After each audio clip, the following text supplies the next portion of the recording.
de lo que Corbán en otro lugar denomina el tiempo psíquico, que es el tiempo del alma y no corresponde sino a la dimensión de la metahistoria, es aquel tiempo paradójicamente eterno que sin embargo se presenta como condición trascendental del tiempo cronológico, frente a lo cual se erige la dimensión simbólica que, en un movimiento de apocatastasis, restituye al hombre a su pleroma, a su oriente, a su unidad teofánica. Es decir, hay una ipseidad trascendental frente a la cual el hombre siempre debería volver, por así decirlo. Es lo que en otros textos, una lectura muy interesante que hace Corbán sobre un filósofo iraní, Sohrawardi, le llama el oriente, pero el oriente no tiene que ver con categorías geoestratégicas, sino con categorías esotéricas, digamos.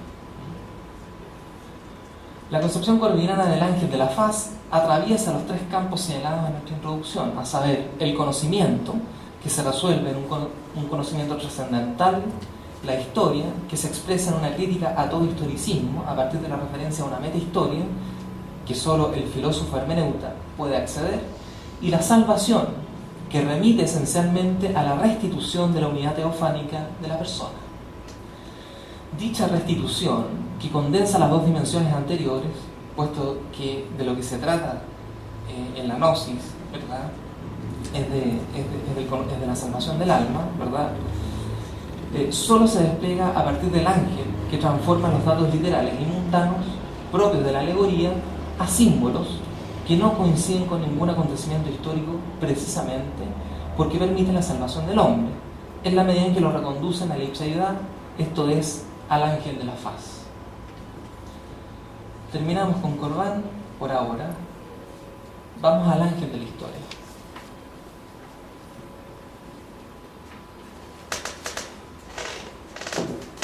En la novena de sus tesis sobre el concepto de historia, Walter Benjamin escribe lo siguiente. Hay un cuadro de Klee que se llama Angelus Novus. En él está representado un ángel que parece como si estuviese a punto de alejarse de algo que mira atónitamente. Sus ojos están desmesuradamente abierta su boca, las alas tendidas. El ángel de la historia ha de tener ese aspecto. Tiene el rostro vuelto hacia el pasado. En lo que a nosotros nos aparece como una cadena de acontecimientos, él ve una sola catástrofe que incesantemente apila ruina sobre ruina y se la arroja a sus pies.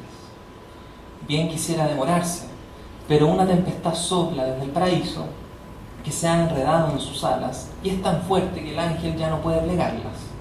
Esta tempestad lo arrastra irresistiblemente hacia el futuro, al que vuelve las espaldas mientras el cúmulo de ruinas crece ante él hasta el cielo.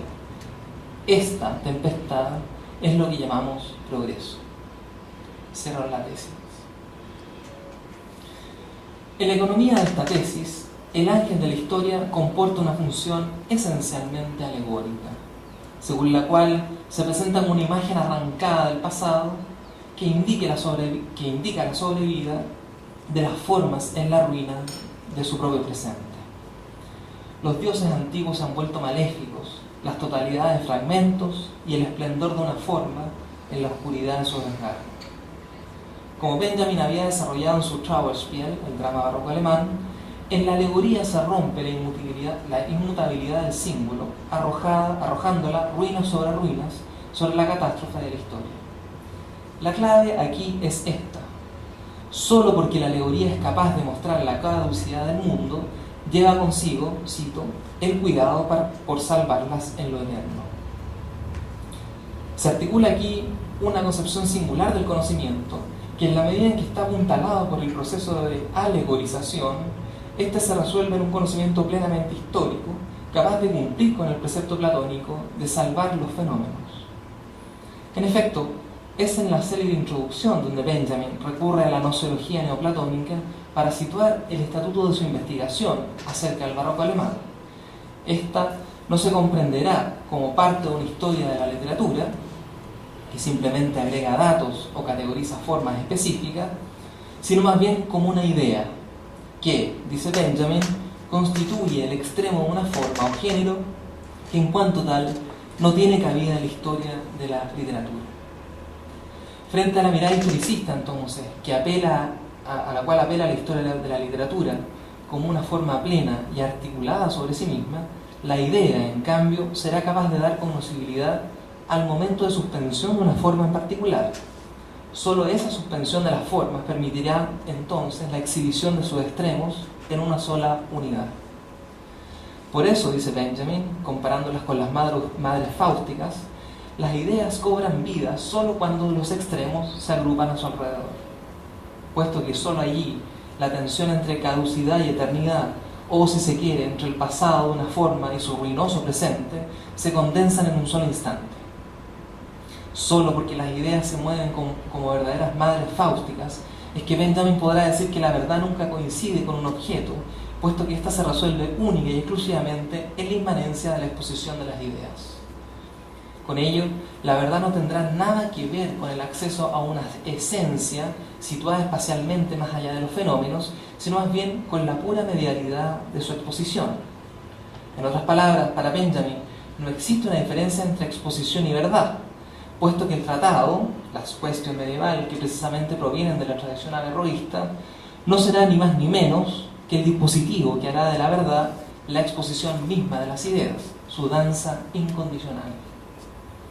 En virtud de ello, el objeto de la crítica filosófica consistirá, según Benjamin, en, cito, convertir en contenidos de verdad, de carácter filosófico, los contenidos factuales de carácter histórico, puesto que sólo a través de dicha transformación será posible hacer justicia a la premisa platónica de salvar a los fenómenos. Como sabemos, hacia el final de la enigmática introducción, Benjamin caracteriza a las ideas en la forma de una mónada, que será central en el desarrollo de las tesis de 1940. Cito, la idea es una mónada. El ser que ingresa en ella con la pre- y poshistoria dispensa, oculta en la suya propia, la figura abreviada y oscurecida del resto del mundo de las ideas, de igual modo en que el discurso de la metafísica de Leibniz, en cada una de las mónadas, sea también las demás indistintamente. La idea es una mónada, lo cual quiere decir, en pocas palabras, cada idea contiene la imagen del mundo. Y su exposición impone como tarea nada menos que dibujar esta imagen abreviada del mundo. Cierro la cita. Que la idea sea una mónada significa, pues, que el ser que ingresa en ella conserva en sí mismo la tensión entre su pasado y su presente, que se abrevia en una sola imagen. Una mónada será entonces una imagen del mundo, cuya tarea filosófica posibilitará dibujar al propio movimiento de la historia.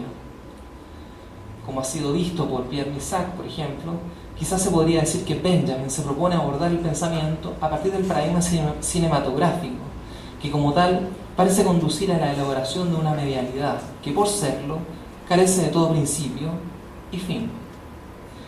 Es en la elaboración de un pensamiento de la medialidad donde cobra sentido la distinción que invierte completamente la otrora distinción nietzscheana entre el origen, Ursprung, y la génesis, Entstehung. El origen, dice Benjamin, aun siendo una categoría plenamente histórica, no tiene nada que ver con la génesis. Por origen,